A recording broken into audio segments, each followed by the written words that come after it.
Integration tough नहीं होती दोस्त, बस तुम्हारी अप्रोच गलत होती है। सही अप्रोच लगाओ तो क्वेश्चन तुम्हें इजी लगेगा। चलिए सही अप्रोच लगाते हैं, क्वेश्चन को सॉल्व करते हैं। बोर्ड पे ध्यान दीजिए, इस क्वेश्चन को कैसे बनाएंगे। जब भी हमारा देखिए ऊपर डिग्री कितना है 1 है, नीचे डिग्री कितना है 3 है।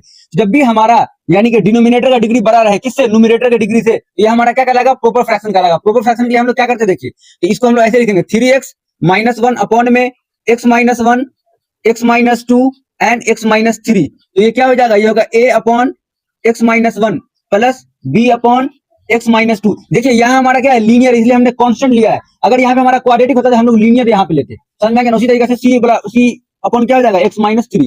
अब क्या करना है, इसका एलसीएम निकाल दीजिए। सेकंड मेथड में क्या करिएगा, एलसीएम। जैसे ही एलसीएम निकालिएगा ना, तो इससे ये क्या हमेशा के लिए खत्म हो जाएगा, और एक नीचे क्या बच जाएगा, ये दोनों x - 2 एंड x - 3।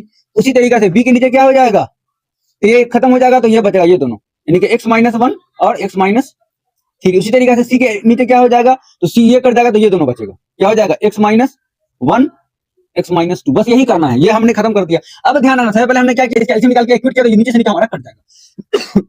अब देखिए एक बार x का वैल्यू x - 1 बराबर 0 की, x बराबर क्या जाएगा 1। जैसे x बराबर 1 रखेंगे तो 3 गुने 1 - 1 बराबर, देखिए x बराबर 1 रखेंगे, ये क्या जाएगा 0, ये भी क्या जाएगा 0, तो केवल b a बचा। तो a इक्वल टू 1 - 2 और 1 - 3। ये मेरा क्या हो गया, 3 - 1 2 हो गया, बराबर a का वैल्यू यहां से निकालिएगा, ये होगा -1 और -2, तो माइनस प्लस 2, a बराबर क्या हो जाएगा 2/2 बराबर 1, यानी a बराबर हमारा क्या आ गया 1। उसी तरीके से b का वैल्यू निकालिए। देखिए b का वैल्यू कैसे निकालेंगे, तो एक बार क्या करना है, x - 2 बराबर 0 कीजिए, तो x बराबर क्या आ जाएगा 2 आ जाएगा। अब यहां रखिए x का मान, तो 3 × 2 - 1। अब बराबर देखिए, अगर हमने यहाँ 2 रखेंगे a में, तो a पूरा 0 हो जाएगा। अगर c में हमने 2 रखा यहाँ पे, तो ये पूरा 0 हो जाएगा मल्टीप्लिकेशन में, केवल हमारा b बचा, तो क्या हो जाएगा b × 2 - 1 एंड 2 - 3, 3 दूना 6 -1 5 हो जाएगा। ये होगा कि नहीं होगा, बिल्कुल b।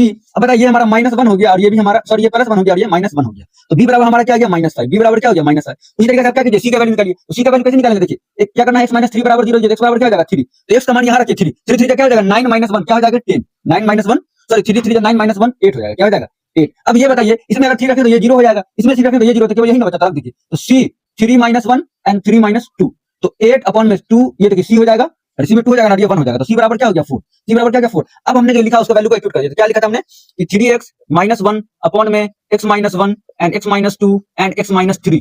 अब a का वैल्यू हम डाल देते हैं, a का वैल्यू क्या है बताइए, a का वैल्यू क्या है 1।